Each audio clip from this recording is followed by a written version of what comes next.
Sahabat DKB, senang dapat kembali jumpa dengan saudara-saudara dalam acara Wasiat Kekal, berperenungan firman Tuhan yang memandu kehidupan kita. Bersama saya, Pendeta Arlianus Larosa. Renung kita pada hari ini, Rabu 12 Juli 2023, ditulis oleh rekan saya, Pendeta Ayub Sektianto, dengan judul Obi Belt, dilandaskan pada kitab Nabi Yeremia pasal 13, ayat pertama sampai ayat yang ke-11. Dan yang di pusat permenungan kita adalah Yeremia 13 ayat 9. Mari berdoa sebelum baca Alkitab. Bapa Surgawi, terima kasih atas Pendeta Ayub yang telah menuliskan renungan ini, dan kami ingin membaca Alkitab, ingin mendengarkan apa yang sudah ditulis ini Tuhan, untuk dibacakan. Biarlah nama Tuhan dimuliakan lewat firman Allah ini, dan banyak di antara kami yang akan mendapat berkat Tuhan, bahkan semua kali boleh dapat berkat Tuhan dari firman yang akan kami dengarkan ini. Dalam nama Tuhan kami Yesus Kristus. Amin. Saya bacakan sahabat, Yeremia pasal 13 ayat yang ke-9 demikian. Beginilah firman Tuhan, demikianlah aku akan menghapuskan kecongkak bongakan Yehuda dan Yerusalem. Sahabat, Obi Belt adalah sabuk atau ikat pinggang tradisional yang dikenakan perempuan Jepang. Menurut sejarahnya, obi awalnya berupa selembar kain yang diikat pada tubuh dan berfungsi sebagai wadah untuk membawa senjata berburu. Lambat laun obi dialihfungsikan sebagai kelengkapan berpakaian.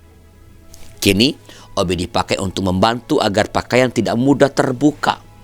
Obi dililitkan lalu diikatkan kuat pada pakaian.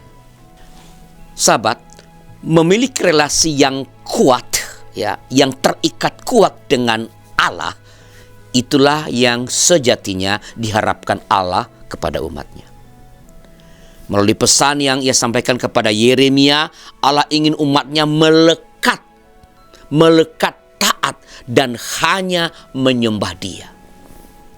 Allah menghendaki ketaatan tanpa tapi, namun yang terjadi justru sebaliknya. Mereka meletakkan kesetiaan dan menyembunyikan kelekatan kepada Allah. Bangsa ini justru memilih menyembah, beribadah kepada ilah lain. Ketidaksetiaan inilah yang membuat Allah berduka. Kerinduan Allah agar bangsa Israel menjadi pelaku sabda yang terpuji dan terhormat sangat jauh panggang, ibarat jauh panggang daripada api. Mereka berlaku serong dengan tidak mau menurut kepada perintah Allah.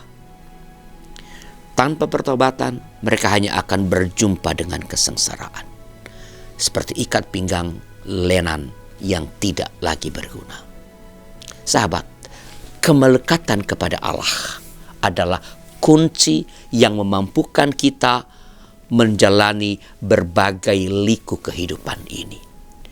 Di tengah gempuran ketidaksetiaan, kita semua diajak untuk tetap setia dan berpaut hanya kepada Allah. Apapun yang kita hadapi kelak dalam hidup ini, terikatlah selalu kuat hanya kepada Allah.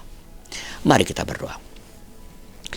Bapa di surga, kami rindu terus terikat kepadamu karena kami sadar dan sungguh-sungguh percaya dan telah mengalami bahwa hanya bila terikat dengan Engkau, kehidupan kami akan berjalan dengan damai, kegembiraan akan terus ada dalam hati kami, dalam hidup kami. Maka Engkau berkatilah niat dan tekad kami untuk melekat padamu ini, supaya dengan pimpinan Roh Kudus kami tetap setia, taat kepada Tuhan, melekat kepada Tuhan. Kami berdoa Bapa di surga kepada para penegak hukum yang berusaha mendorong, menjaga agar warga menaati hukum, agar warga jangan melanggar hukum. Berkatilah para penegak hukum, terutama para polisi di jalan raya, agar mereka sungguh-sungguh berlaku sebagai penegak hukum, polisi yang mencegah terjadinya pelanggaran. Mereka berada pada titik-titik untuk mengingatkan warga agar tidak melanggar peraturan-peraturan lalu lintas, melainkan terus patuh supaya kecelakaan tidak terjadi, keselamatan terjamin selama berada dalam perjalanan di jalan raya. Terima kasih Tuhan, berkatilah para polisi kami ini, beri kesehatan mereka, berkati keluarga mereka, supaya mereka sungguh-sungguh boleh bekerja untuk rakyat yang kepada yang mereka mengabdi. Terima kasih Bapa, dalam nama Tuhan kami, Yesus Kristus. Amin. Demikian sahabat renungan kita pada hari ini, dan jangan lupa subscribe, like, dan bagikan kepada sebanyak mungkin orang. Tuhan memberkati.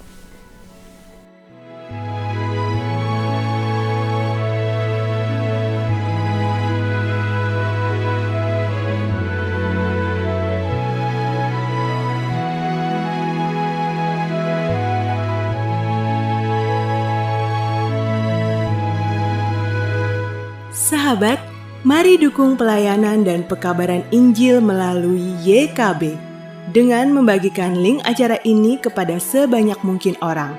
Dukungan juga dapat saudara lakukan dengan mentransfer dukungan finansial ke rekening BCA ke nomor 450 305 2990 450 305 2990 atas nama Yayasan Komunikasi Bersama.